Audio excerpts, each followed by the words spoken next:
vamos a hacer el primer caso clínico, que es el 1. Punto 2 dice caso clínico 1, y creo que lo habían hecho ustedes o lo habían pensado ustedes. Dice, un paciente habitual de la farmacia fue diagnosticado con hipertensión y el médico le recetó enalapril de 10 miligramos una vez al día, sugiriendo la marca Lotrial. Luego de 4 meses, el paciente le consulta por un jarabe para la tos, ya que desde que empezó a tomar el medicamento tiene tos seca, ¿sí? Expliqué por qué el enalapril es efectivo para bajar la presión arterial, ¿sí? Esa pregunta hacía referencia a que básicamente explicamos el mecanismo de acción por el cual el enalapril baja la presión arterial. Así que mientras vamos completando acá, el enalapril es un IECA, así que ¿cuál es el mecanismo de los IECA? Nos está preguntando básicamente en esa pregunta, ¿sí? ¿Cómo le pondrían ustedes? Es normalizar la presión arterial. Claro, pero ¿cómo, de qué manera lo hacen?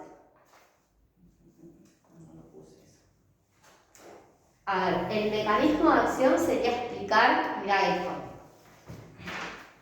¿qué era lo que hacía? Inhibe a la enzima convertida en angiotensina. Entonces yo, si a mí me preguntan el mecanismo de acción, ¿cómo lo escribiría?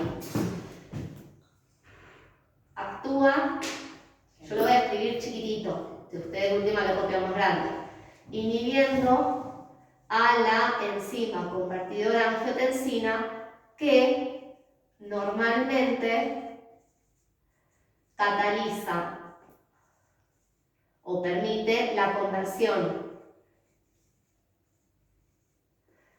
de angiotensina 1 en angiotensina 2.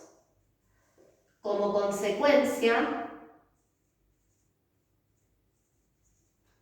¿sí? La angiotensina 2, como consecuencia, ¿qué es lo que va a pasar si no está la angiotensina 2? Pensando en el eje.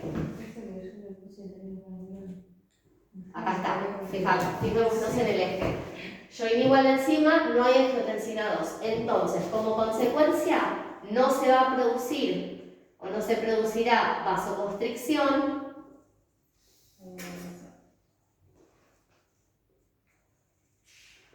ni se sintetiza aldosterona.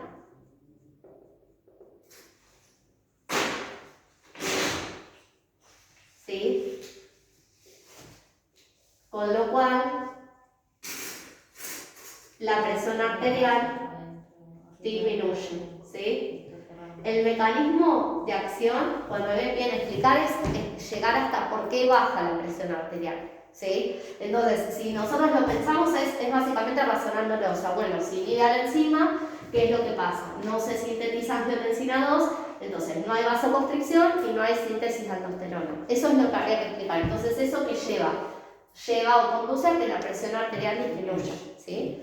Ese sería el mecanismo explicado o redactado del IECA, ¿sí? Ahora, ¿a qué puede deberse este síntoma y qué le recomendaría? Ustedes ahí qué pensaron.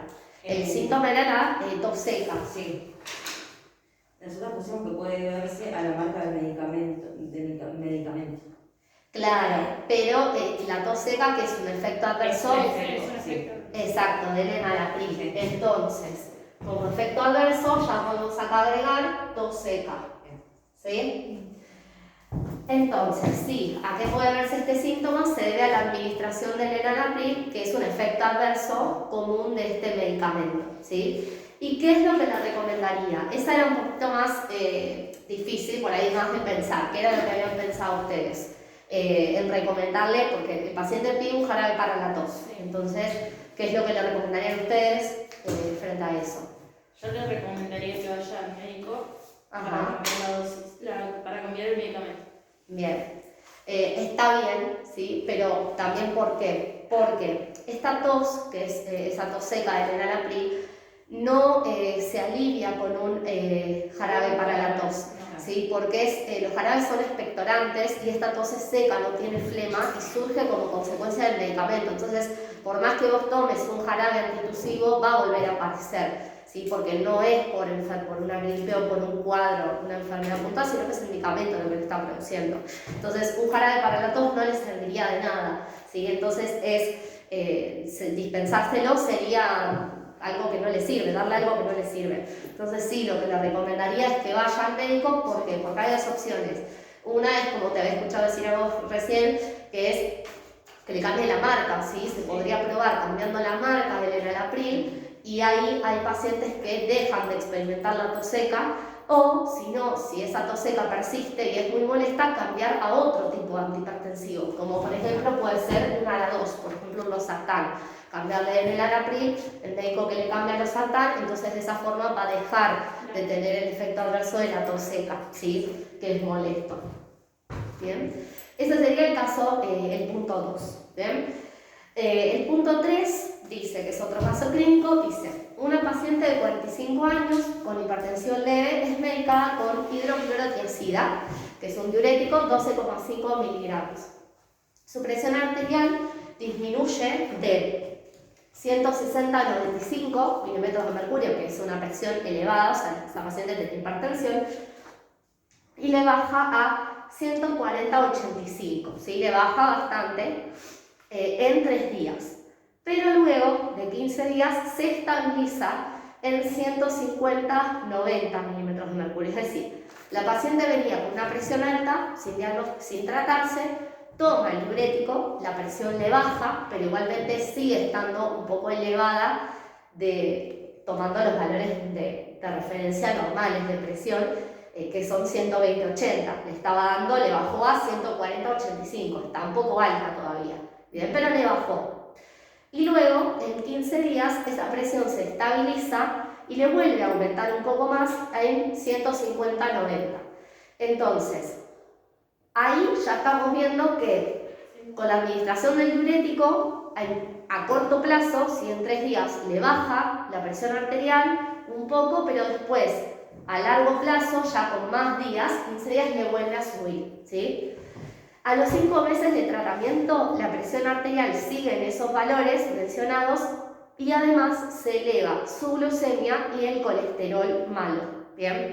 Entonces, ¿a qué se deben los efectos a corto y a largo plazo? Es la primera pregunta, ¿sí? ¿Qué habían pensado? Se debe al mecanismo de acción de la dosis de RA. Claro, en realidad se debe al mecanismo de acción que tiene el diurético, ¿sí? La dosis también podría ser, que era lo que yo les decía, pero más que nada se debe al mecanismo de acción, ¿sí? ¿Por qué? El mecanismo de acción propio del diurético, ¿qué hace? A corto plazo me va a eliminar agua, me va a eliminar sodio en la orina, pero como el cuerpo va a notar que se está eliminando cada vez más agua, va a tratar de recuperar el agua y va a activar el eje renina-angiotensina-aldosterona. Entonces, la activación del eje va a hacer que me vuelva a aumentar la presión arterial, ¿sí? Por eso es que la paciente a corto plazo, en 3 días, le baja la presión, pero después, con la compensación que hace su organismo, la presión vuelve a subir, ¿sí? Por eso, que es lo que yo explicaba en las filminas, los diuréticos no son del todo efectivos administrados solos, ¿sí? Siempre se lo administra o se debe administrar con otro antihipertensivo en conjunto, porque no son lo suficientemente potentes para bajar la presión arterial y mantenerla normal, ¿sí? Va a volver a subir en breve, o sea, con el paso de los días vuelve a subir enseguida, que es lo que le está pasando a esta paciente, ¿sí? En el caso clínico, ¿bien? Entonces, además dice que se eleva la glucemia y el colesterol, ¿sí? Entonces, ¿cómo se explican esos efectos mencionados de la glucemia y el colesterol? Los efectos adversos son aumentados por la glucemia y el aumento del colesterol malo. Claro, o sea, esos síntomas de elevación de glucemia y el aumento del colesterol son efectos adversos del diurético de hidroclorotiazida. Así que, diurético, efecto adverso, aumento del LDL, que es el colesterol malo, ¿sí? Y aumento de la glucemia. Bien. Perfecto. ¿Y qué actitud debería tomar el médico? ¿Sí? Ahí, ¿qué es lo que habían pensado? El médico debería subir la dosis y ir probando. Bien. Ahí en realidad habría varias opciones, está bien, igual esa es una, podría ser aumentar la dosis, pero pensando que los diuréticos... complementarla con otra. Claro, exacto, agregarle otro antihipertensivo en conjunto con el diurético, porque con el diurético solo evidentemente no está siendo suficiente. Bien, ahora vamos a hablar de las asociaciones más comunes, ¿sí?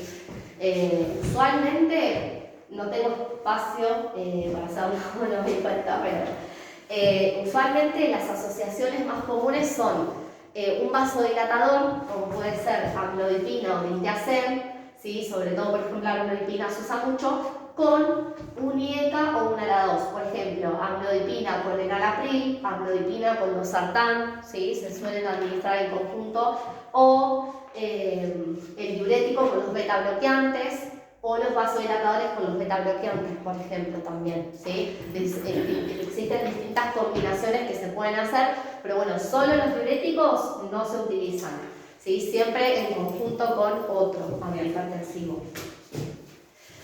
Bien, entonces, ¿qué actitud debería tomar el médico? Sí, es agregarle otro antihipertensivo junto con el diurético, sería una opción. Otra opción a considerar también que podría tener en cuenta es el aumento de la dosis, ¿sí? La dosis de hidroclorotazida también viene de 25 miligramos, que es el doble, así que podría también aumentarla. Bien, bueno, caso clínico, el punto 4. A una paciente el médico le diagnosticó hipertensión arterial y le prescribió carvedilol. Para que primero, ya que estamos, vamos a ver el mecanismo de acción de la hidroclorotiazida, cómo lo podemos explicar para redactarlo y que nos quede ya hecho. ¿Qué es lo que hace? Disminuye la reabsorción de sodio y de agua en el túbulo contorneado distal. Entonces, arrancamos diciendo, actúa disminuyendo la reabsorción. ¿Eso es en los diuréticos? Exacto. La reabsorción de sodio y agua en el túbulo contorneado distal, yo lo voy a abreviar como TCD, como vimos en renal, y por lo tanto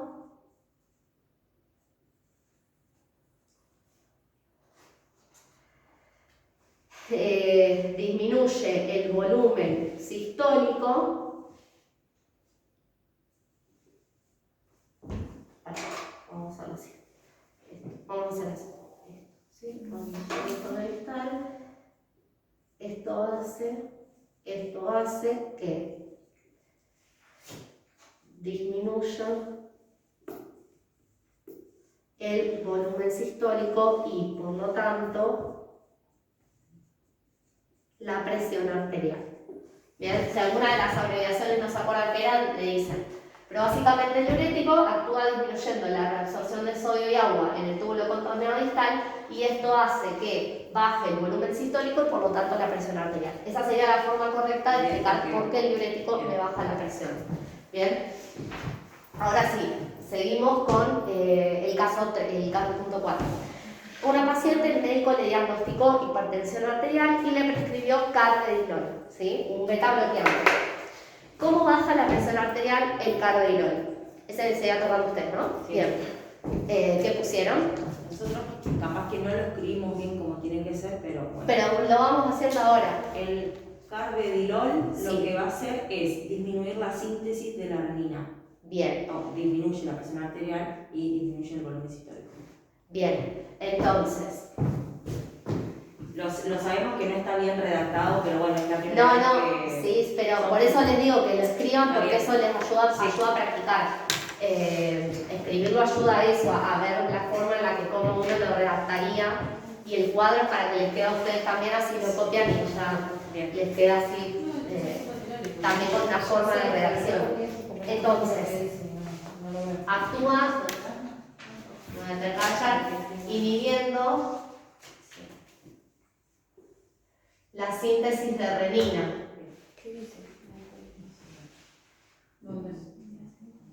¿Sí? Sí. Actúa disminuyendo, inhibiendo la síntesis de renina. Entonces, ¿esto qué va a hacer? Esto hace que no se active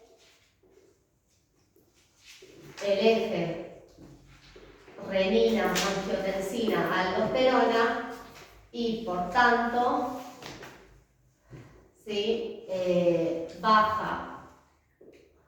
Bajaría la ¿cómo es? La resistencia periférica, que es porque no se produce vasoconstricción, Sí. y bajaría el volumen sistólico, como vos decís, con lo cual baja también la presión arterial. ¿Bien? Es siempre, para pensar esto y la forma de redactarlo, siempre hay que tener en cuenta el eje, cómo es el eje renina-angiotensina, la ecuación de qué factores depende de la presión arterial, y en eso me voy guiando. Bueno, entonces si pasa esto, si mido esto, pensar, bueno, ¿qué pasa con toda la cadena que viene abajo? ¿Sí? Entonces, aquí uniendo la síntesis de renina, esto hace que no se active el eje renina-angiotensina-aldosterona y por lo tanto baja la resistencia periférica, bajaría el volumen sistólico y esas dos cosas hacen que baje la presión arterial. ¿Bien? Bien, ahora, si utiliza este fármaco de forma crónica, ¿cuál será su valor de colesterol malo y de glucosa en la sangre? ¿Sí? ¿Qué pensaron ustedes? Se normaliza, al igual que la glucosa en sangre.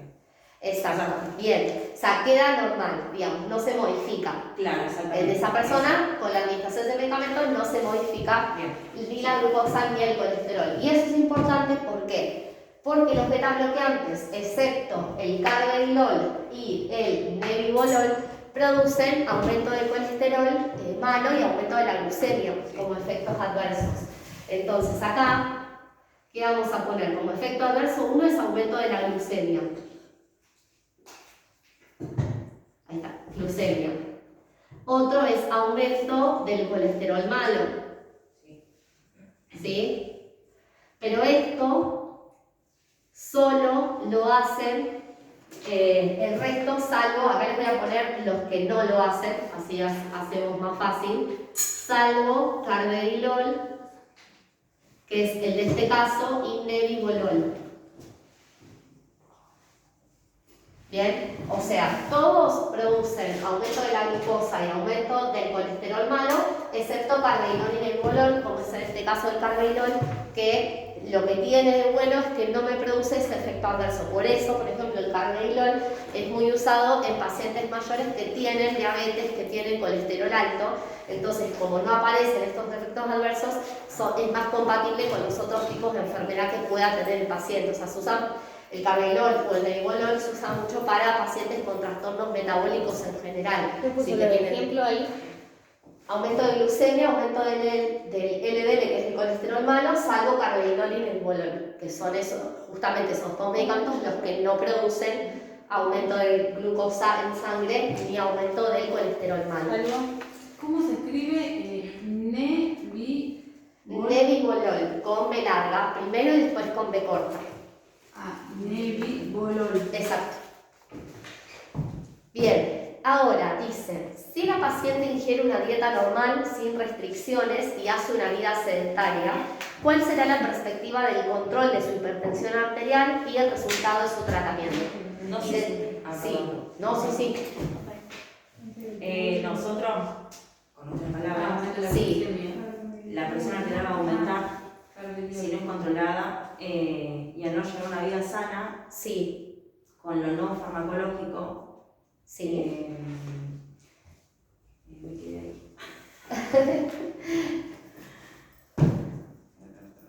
Pero venían bien. O sea, básicamente hay que pensar, la persona estaba tratada y tiene hipertensión y está medicada, pero el tema es que el resultado del tratamiento no va a ser óptimo. ¿Por qué? No va a ser el mejor.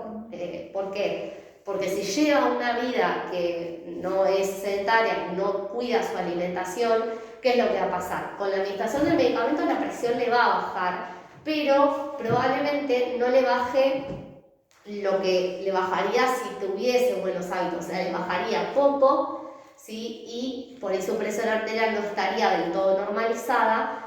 Entonces eso es la consecuencia que tendría los malos hábitos, ¿sí? Esa sería la perspectiva del control de su hipertensión, o sea, su presión arterial no bajaría tanto como lo hace o como lo hiciera con buenos hábitos, además de la medicación, ¿sí?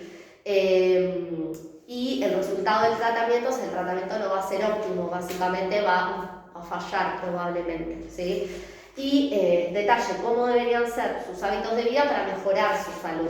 Y no Entonces, consumir sal, exacto. con alcohol, Exactamente, sana, hacer ejercicio, totalmente. Esas son las medidas no farmacológicas que tienen que tener como hábitos de vida, ¿sí? Punto 5. Un paciente de 70 años polimedicado para tratar la hipertensión compra en su farmacia bisoprolol 5 miligramos y valsartán 160 miligramos. Un día de invierno le pide algún antigripal como por ejemplo un Curaplus. ¿Qué recomendación le haría? Yo ahí lo que les había aclarado era que el Curaplus tiene un descongestivo que era la pseudoefedrina, ¿sí? Como droga, como una de sus componentes del Curaplus, ¿bien? Que es descongestivo nasal. Bien, ¿qué es lo que pensaban ahí? ¿Se lo darían o no? ¿Qué le dirían? Sí, se lo damos. No. No, no entendí nada entonces. Me va a cagar palo. No. A ver, Era la 5, ¿no? sí, el punto 5, Yo puse. que es el del Curaplus. Le recomendaríamos que no lo tome, ya que al ser polimedicado le reduciría el efecto de los medicamentos que está tomando. Sí, puntualmente el del antihipertensivo, o sea, hablando del antihipertensivo, ¿sí? ¿Por qué? Porque el Curaplus tiene la fenilefrina, que es el descongestivo. Los descongestivos producen vasoconstricción, por eso tienen ese efecto descongestivo. Para producir ese efecto, tienen que contraer los vasos.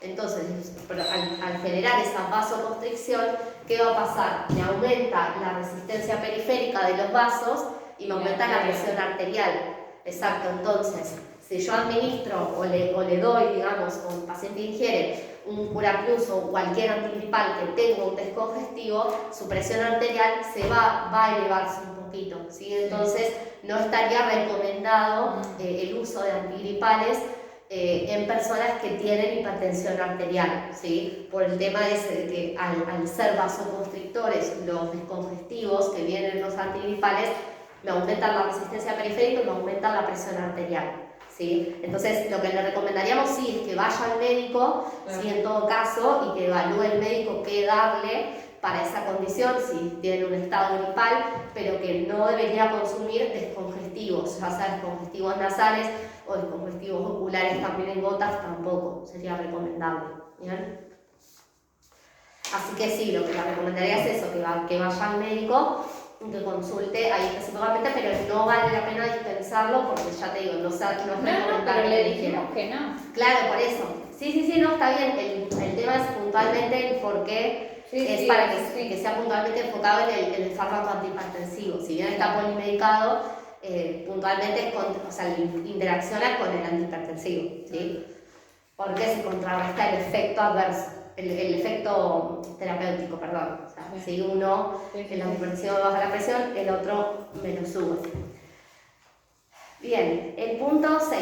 Un paciente con hipertensión arterial es medicado con enalapril de 20 miligramos. Al mes le consulta a su médico, ya que posee una tos muy molesta y un exantema o alergia en la piel. El médico decide cambiarle el antihipertensivo por losartán de 50 miligramos. ¿A qué se debe el cambio? Bien, ¿qué pensaron ahí? Pusimos que el cambio se debe a los efectos adversos. ¿De cuál de los medicamentos? De los sartán, ¿o no?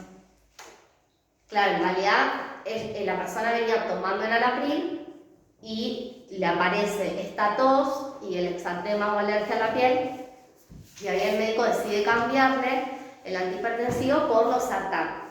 Entonces, ¿a qué se debe el cambio? Me decís que es debido a los efectos adversos. ¿De qué medicamento? El enalapril, que es el que estaba tomando. ¿Bien? Entonces, los efectos adversos el cambio se debe a la aparición de los efectos adversos del enalapril, que son la tos y el exantema o alergia en la piel, ¿sí? Entonces el médico le cambia, a consecuencia de que el paciente tiene esos efectos adversos, decide cambiarle la medicación y le cambia a otro antihipertensivo, por ejemplo el losartán, que es una de las dos, ¿bien? Ahora, explique el mecanismo por el cual el losartán es efectivo para tratar la hipertensión arterial. Así que ahora de paso lo escribimos acá, ¿sí? Que cómo ustedes lo podrían redactar o describir. Que el losartán inhibe a la angiotensina 2 en los vasos sanguíneos. Bien, inhibe la acción de la angiotensina 2 en los vasos sanguíneos. Entonces, actúa inhibiendo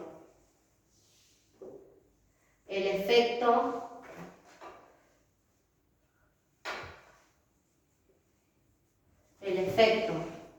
de la angiotensina 2 en los vasos sanguíneos. Sí. Entonces, ¿qué es lo que ocurre si no actúa la angiotensina 2 en los vasos? No hay presión arterial. Claro, ¿qué es lo que no se produce? No se produce vasoconstricción. O sea, la angiotensina 2 me produce vasoconstricción. Si yo inhibo el efecto de la angiotensina 2, entonces ¿qué pasa? No se produce la vasoconstricción y la presión arterial baja. ¿Bien? Eso es lo que también hay que explicar. ¿Sí?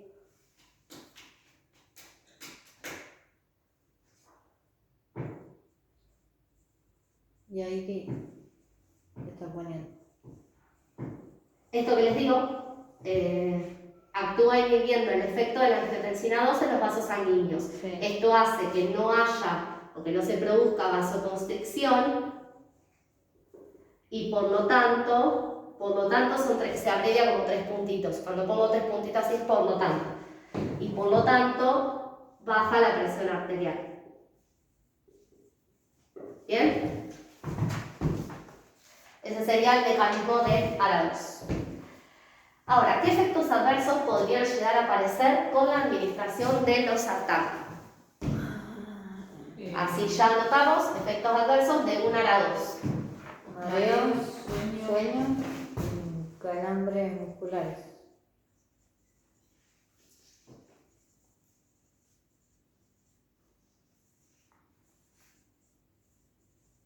Bien.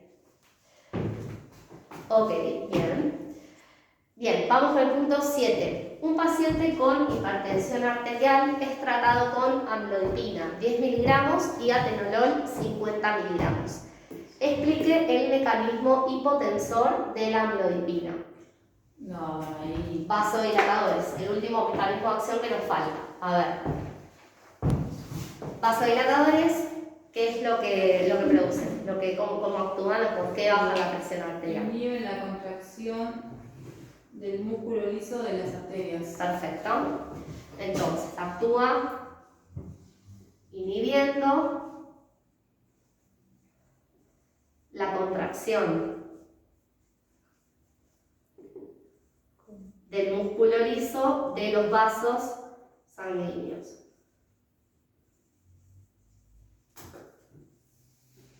Produciendo así vasodilatación.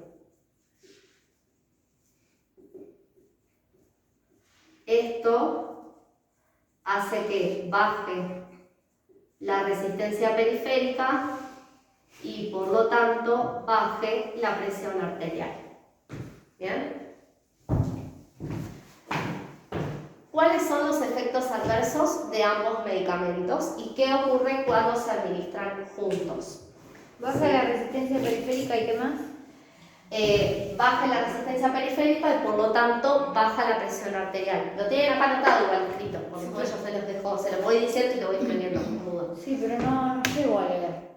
No llego a leer. ¿Acá? Sí, no veo. Ah, Y si en lo realidad es sacamos que después ¿Lo surveás? Claro. Igual ahora te lo dicto, si no. Actúa inhibiendo la contracción del músculo liso de los vasos sanguíneos, produciendo así vasodilatación. Punto. Esto hace que baje la resistencia periférica y por lo tanto la presión arterial. No, sí, era la última nada. Ah, listo. Bueno, y dice cuáles son los efectos adversos de ambos medicamentos, ¿sí? Y qué ocurre cuando se administran juntos. Entonces ahora vamos a ver primero. El primero que es amlodipina, efectos adversos de la amlodipina, por ejemplo, que son los vasodilatadores. ¿Cuáles son los efectos adversos? Rubor facial, taquicardia, dolor de cabeza. Bien. tumor facial, cefalea, taquicardia, ¿sí? Bien, perfecto. ¿Y cuáles son los efectos adversos del atenolol? ¿Sí? Que es un beta-bloqueante. Ya tenemos aumento de la glucemia, aumento del colesterol, pero había algunos más. ¿Anotaron alguno más?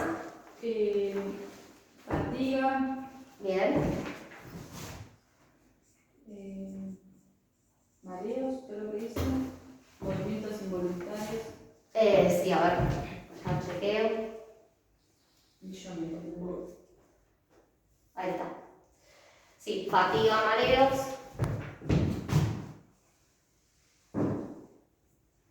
Bien. Pero parestesias también, sí.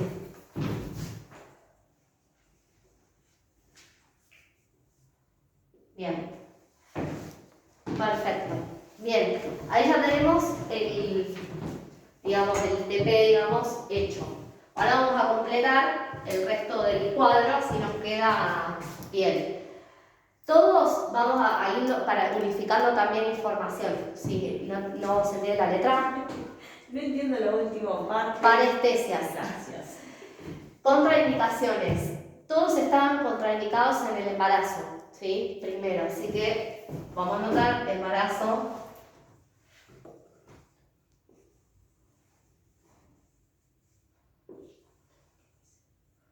Los diuréticos en realidad no están contraindicados en el embarazo, esos no, pero el resto sí.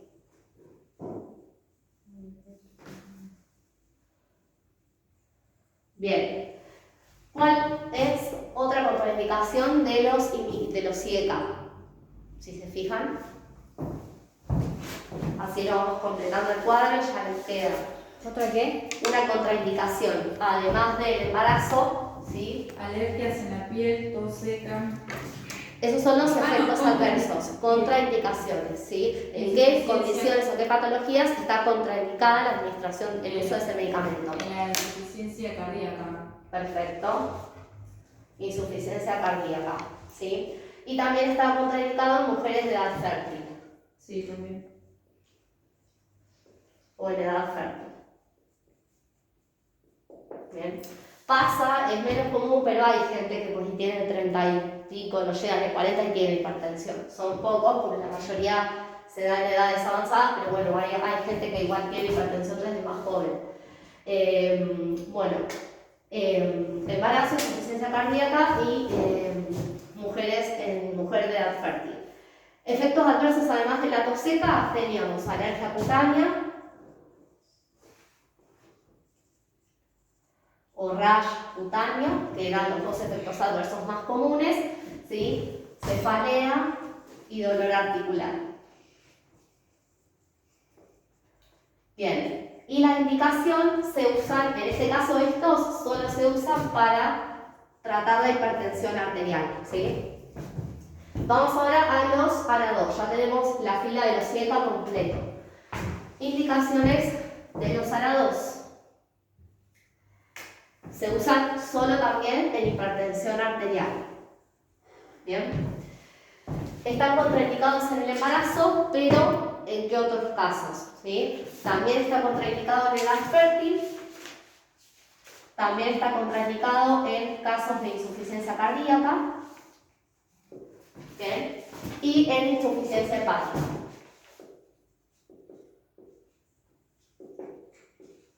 Bien. Y bueno, mareos, sueños, calambres musculares, eso ya está, también puede dar fatiga, sueño y congestión nasal. Así, congestión nasal. Bien, tenemos ARA2 completo. Vamos con diuréticos. No lo puse en orden a como está esto, pero bueno. Diuréticos. Indicaciones, se usan para hipertensión arterial, para edemas y para osteoporosis. Bien. Efectos adversos. ¿Cómo? Edema. Sí, el edema. El edema es una patología en la cual hay una acumulación, o sea, el edema se define como acumulación de líquido en los tejidos, que por extravasación del plasma de la sangre sale líquido de los vasos y va a los tejidos y se acumula ahí. Eso es edema. Y el otro es Osteoporosis, que es la enfermedad de los huesos. Se da mucho en la mujer por déficit del calcio, surge. Bueno, efectos adversos: aumento del colesterol, aumento de la glucemia, también podemos tener sed, serostomía, que se queda en la boca, ¿sí? Taquicardia, Náuseas.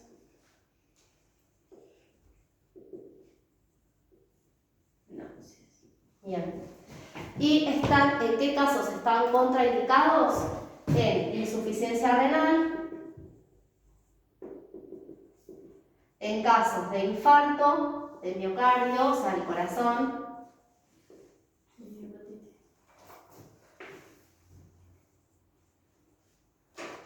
¿sí? Y en insuficiencia en hepatitis. Bien, tiene insuficiencia hepática. Bien, ya casi terminamos. Vasodilatadores, diltiazem y amlodipina. Indicaciones: se usa en hipertensión arterial, pero también en arritmias, ¿sí? Los efectos adversos, y están contraindicados en el embarazo, ¿sí? En insuficiencia cardíaca,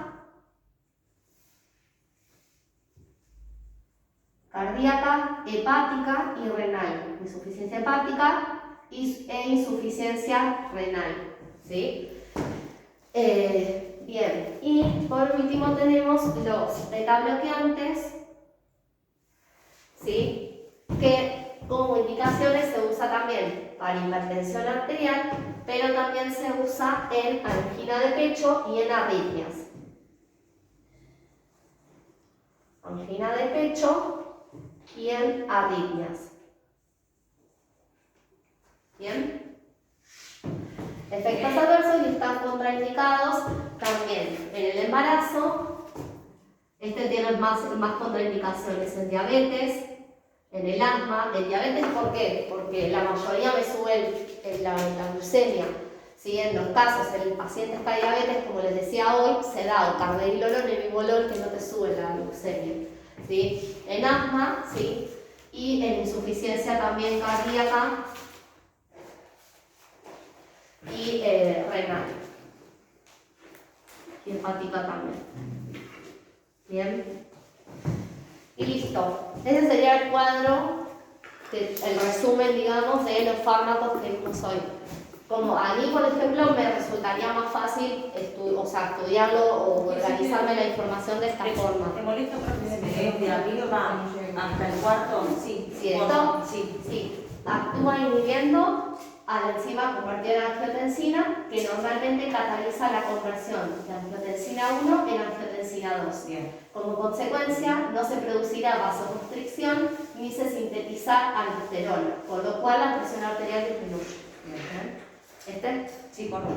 Actúa inhibiendo el efecto de la angiotensina 2 en los vasos sanguíneos. Esto hace que no haya vasoconstricción y por lo tanto baja la presión arterial. Eso llega. Sí. Es que igual ahora yo le iba a sacar foto y después lo mando al grupo también. ¿Me mandás? Y yo ahora le iba a sacar el Alfonso antes y lo mando. Así ya queda. Después actúa disminuyendo Actúa disminuyendo la reabsorción de sodio y agua en el túbulo contorneado distal. Esto hace que disminuya el volumen sistólico y por lo tanto la presión arterial. Actúa inhibiendo la contracción del músculo liso de los vasos sanguíneos, produciendo así vasodilatación. Esto hace que baje la resistencia periférica y por lo tanto la